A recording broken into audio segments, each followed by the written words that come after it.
పురుషులతో సమానంగా మహిళలకు ఓటు హక్కు కల్పించాలని ఏళ్ల తరబడి మహిళా ఉద్యమ కార్యకర్తలు పోరాటం చేశారు. వారిలో Sarojini Naidu, S Ambujammal, Annie Besant, Kamaladevi, Chattopadhyay, Mary Poonen, Lukose, Begum Hasrat, Mohani, Saralabai Naik, Dhanvanthi Ramarao, Muthulakshmi Reddy, Mangal Mal, Sadasivier, Perabai Tata ఉన్నారు. వీరంతా 19వ శతాబ్దంలో మద్రాసులోని అడియార్లోని ఉమెన్స్ ఇండియన్ అసోసియేషన్ అనే సంఘాన్ని స్థాపించారు.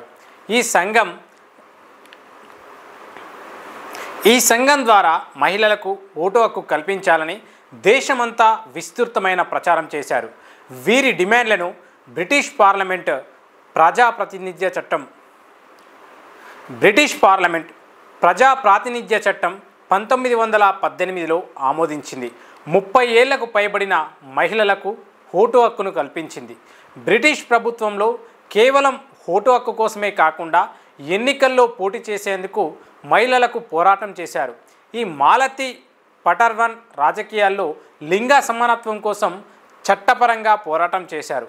ఆమె బాంబే, మద్రాస్ హైకోర్టులో పిటిషన్ వేశారు. సౌత్ బరో ఫ్రాంచైజ్ కమిటీ మొటాంగో చేమ్స్ఫోర్డ్ సంస్కరణల ప్రకారం ఎన్నికల నిబంధనలో మార్పు చేసింది. 1919 నుంచి 1929 మధ్య మహిళల పోరాటానికి జాతిపిత మహాత్మా గాంధీతో పాటు పలువురు స్త్రీవాదులు మద్దతు ఇచ్చారు. ఉద్యమాలు ఊపందుకోవడంతో మహిళలకు శాసనసభ సభ్యురాలిగా ఉండే హక్కును కల్పించే విధంగా ఎన్నికల నియమాలను సవరించడానికి బ్రిటిష్ పార్లమెంట్ భారత ప్రభుత్వానికి అనుమతినిచ్చింది.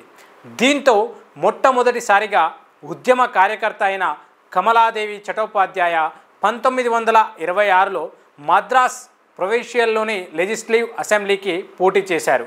ఆమె స్వల్ప తేడాతో ఓడిపోయారు. 1927లో జవహర్లాల్ నెహ్రూ పురుషులతో సమానంగా స్త్రీలకు ఎలాంటి షరతులు లేకుండా ఓటు హక్కు కల్పించాలని నివేదిక ఇచ్చారు. అలాగే రౌండ్ టేబుల్ సమావేశాల్లోనూ మహిళలకు ఓటు హక్కు, వయోపరిమితిని తగ్గించాలని డిమాండ్లు ముందుకొచ్చాయి. దీంతో 21 ఏళ్లకు మహిళలకు ఓటు హక్కు కల్పించేలా సవరించారు. 1937లో జరిగిన ఎన్నికల్లో 10 మంది మహిళలు సాధారణ నియోజకవర్గాల నుంచి ఎన్నికయ్యారు. 41 మంది రిజర్వ్డ్ నియోజకవర్గాలకు 5గురు ప్రొవిన్షియల్ లెజిస్లేటివ్ కౌన్సిల్కి నామినేట్ అయ్యారు. కోట్లాది మహిళల ఉద్యమాల ఫలితం భారతదేశ స్వాతంత్ర అనంతరం 1950లో పురుషులతో సమానంగా మహిళలకు ఓటు హక్కును కల్పిస్తూ రాజ్యాంగాన్ని రూపొందించారు.